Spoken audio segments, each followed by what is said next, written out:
For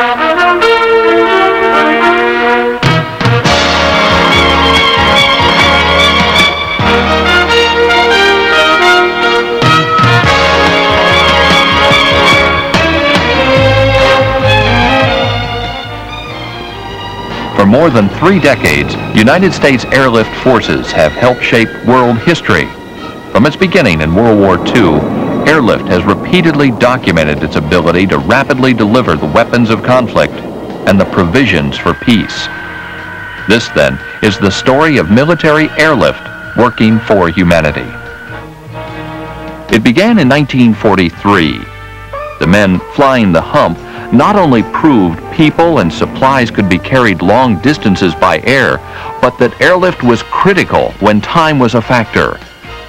The flyers of the hump set the stage for today's Military Airlift Command, MAC. The Military Air Transport Service, MATS, was created in June 1948 as the heavy long-range airlift force for all U.S. military services. Just 26 days after Air Force and Navy long-range airlift resources were consolidated under MATS, a challenge was issued, the Berlin Airlift. Russia had been slamming the doors to the city. They cut road traffic, then rails, then barges. So America, Britain, and France decided to supply the city by air to keep freedom's door open. Some experts called it an impossible task. More than 2 million Berliners prayed it wasn't. Within a month, 159 U.S. aircraft were delivering 1,500 tons daily. It gave the people hope. Additional American and British aircraft were brought in. The first priority was coal, then food, then medical and industrial supplies. For the air crews, it meant long hours, navigating through narrow corridors into the heart of the city, flying on instruments through the winter's worst weather, landing at 3-minute intervals, and then returning for another load. The peak day in April 1949 saw 1,400 missions deliver almost 13,000 tons. Many types of aircraft were used, principally the C-47 and C-54, to fly 4,500 tons of food, coal, and other supplies daily into Berlin. After 10 months of relentless flying by the heroic air crews, the Russians gave in. The blockade was broken. The city of Berlin had been kept from starving and freezing by 250,000 flights, delivering 2.25 million tons of supplies. The cost, $137 million and 70 British and American lives. But it saved a city, and airlift was established as a diplomatic and humanitarian weapon. Today, 20 C-5s flying only 6 hours a day could duplicate these accomplishments, but the Berlin Airlift still stands as probably the greatest airlift in history. Berlin was only the beginning. Even while the famous airlift was still operating, airlift was already proving its worth elsewhere. An extremely severe winter struck the northern part of the United States. Thousands of snowbound sheep, cattle, deer, and elk faced starvation. Operation Haylift, conducted by tactical airlift units, dropped thousands of tons of hay. In 1951, when UN forces were committed to defend South Korea against communist invasion from the north, airlift again played a vital role.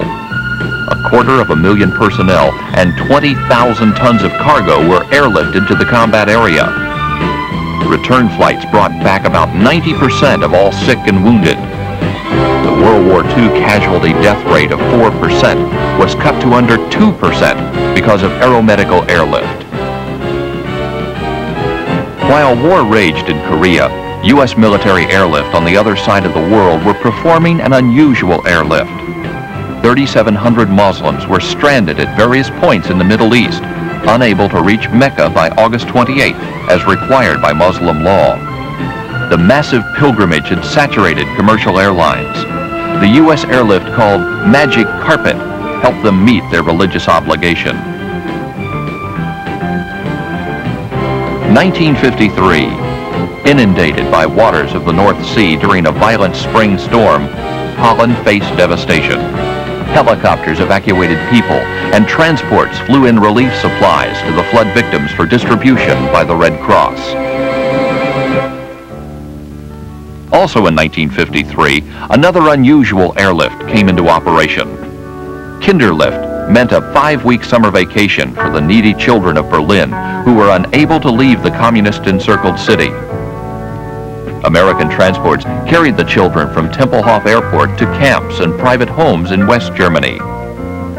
Begun in 1953, Operation Kinderlift continued each summer for 5 years and airlifted almost 10,000 needy children.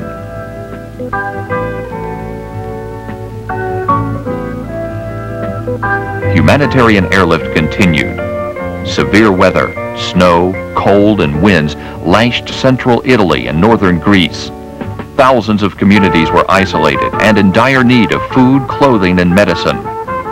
U.S. Air Force transports delivered 700,000 pounds of critical supplies to the stricken areas. That same year, the Hungarian Revolt caused thousands to flee their homeland. During a 6-month period, they were flown from Germany to the United States, where, by executive order of the president, they could become American citizens. In Japan, 1960, the crisis was polio. From the United States, by military airlift, came life-saving iron lungs donated by the National Polio Foundation. Ample supplies of salt vaccine were also airlifted into Japan. An emergency in the Republic of the Congo provided the next airlift challenge. Widespread violence depleted food supplies and threatened the safety of all non-Africans. Responding to the United Nations call for support, U.S. airlift forces in Europe flew in supplies and evacuated refugees. The airlift continued for 4 years, flying more than 2,000 missions.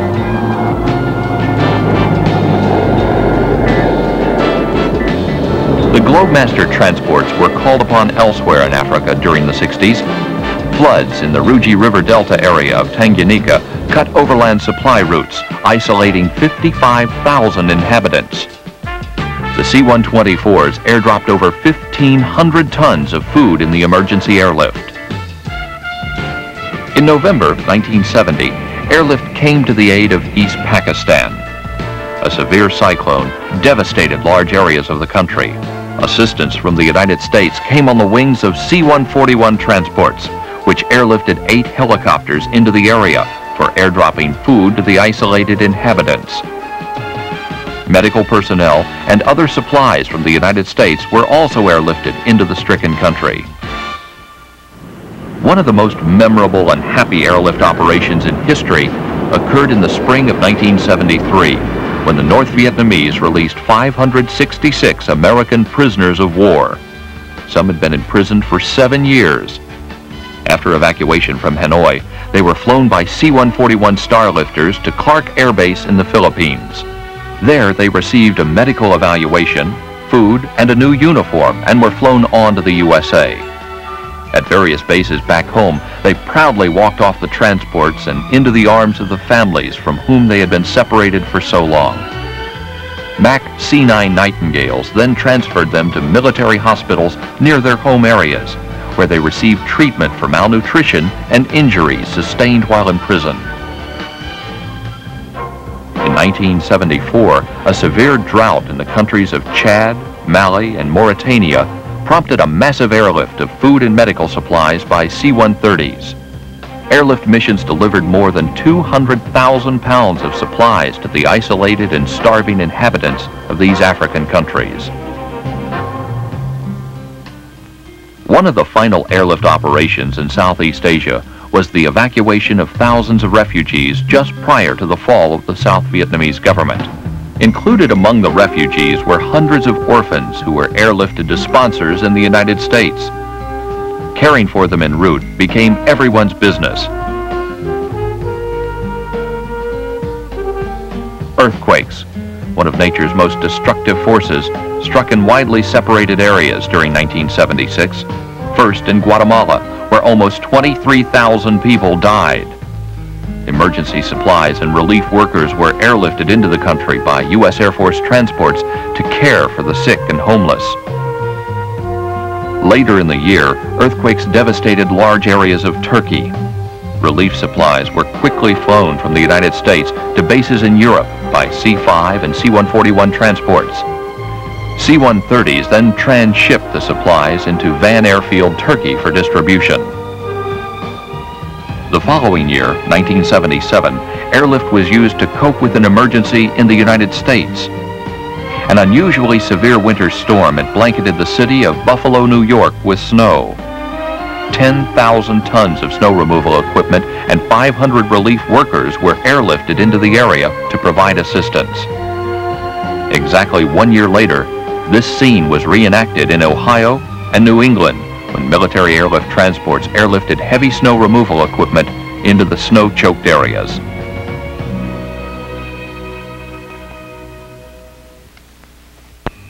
Humanitarian requirements demonstrate the dramatic aspects of airlift. Airlift has also been used to support scientific programs. Since 1955, the continuing scientific expedition in Antarctica has been resupplied by Operation Deep Freeze, which involves airlift operations from the United States via New Zealand.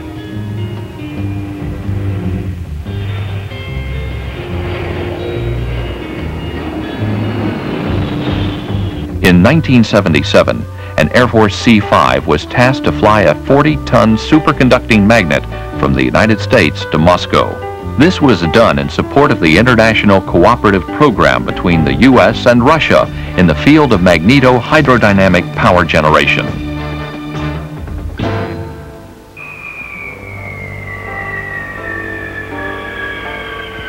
The Military Airlift Command flew its C-141 transports into Jonestown, Guyana, with the necessary supplies and equipment to move more than 900 bodies of American citizens to the United States. The task was accomplished in several stages. From before Thanksgiving until several weeks later, Mac was involved in the cleanup operations in Guyana.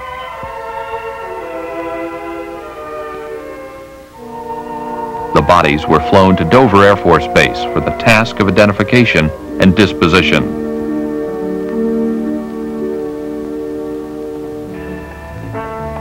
Once again, the weather brought Mac into action as a typhoon struck Colombo, the capital city of Sri Lanka.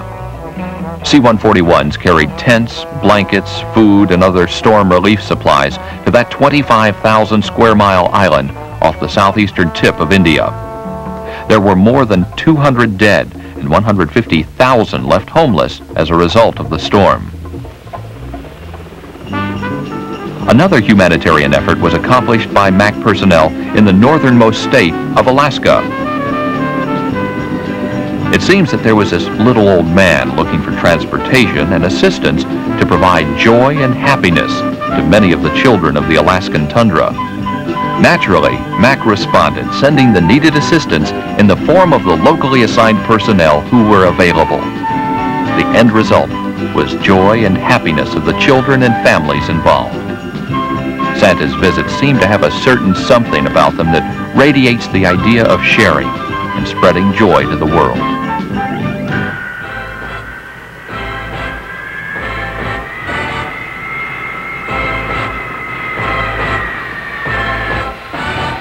Following the Islamic Revolution and the ouster of the Shah of Iran, more than 500 U.S. military dependents were evacuated from the area. The evacuees were transported to safe havens in Europe and on to the U.S. aboard Military Airlift Command C-5 and C-141 aircraft. A joint American-Australian effort was begun when a hurricane roared through the Fiji Islands in April of 1979, devastating many of the islands and leaving thousands homeless. MAC C-141s landed relief supplies in the stricken area. Australian commercial airlines personnel unloaded the supplies into the Australian Air Force C-130 and smaller island-hopping aircraft. In Fiji, the natives continued the distribution of supplies to the smaller islands. Over 2,500 collapsible water containers and 300 tents were moved into the area from Howard Air Force Base in the Panama Canal Zone and Anderson Air Force Base, Guam. In addition, 400 cots and 600 blankets were provided.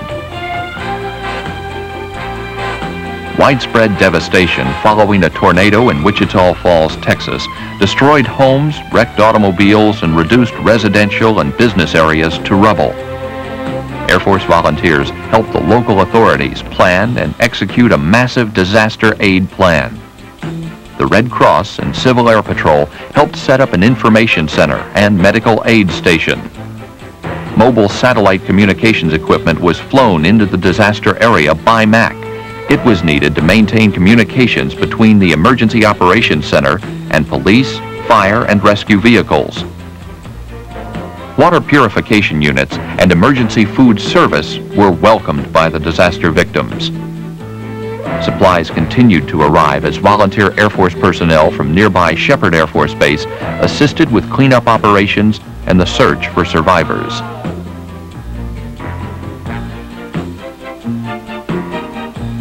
April 1979 was also a time of disaster for Grand Forks, North Dakota. The Red River crested at more than 49 feet. MAC Airlift flew in nearly 2 million sandbags. Base personnel, Air Force Reserves, and National Guard members joined together with the civilian populace to fill the sandbags and load them onto pallets. The sandbags were hauled to critical locations. As the floodwater rose higher and higher, the city's only protection was the sandbag dikes, held together by the endless labor of every available man, woman, and child. All in all, a splendid team effort on behalf of Grand Forks, North Dakota. The Nicaraguan Revolution of 1979 and the resignation of President Somoza created a turmoil in the lives of the Nicaraguan people. MAC Airlift, on request from the International Red Cross, flew in food and medical supplies and evacuated nearly 1,500 people. They were taken to Panama City in the Republic of Panama. American citizens and their dependents were also flown to Howard Air Force Base in the Canal Zone. MAC's humanitarian airlift mission is possible because of the necessity to maintain an airlift fleet capable of quick response to military contingencies. In peacetime, this response is mainly to natural disasters. Yet it exercises the airlift capability and trains airlift personnel so that the military skills of air crews are refined and sharpened. In this way, the humanitarian mission continues to maintain the readiness posture of the Military Airlift Command while extending the helping hand of friendship to all in need.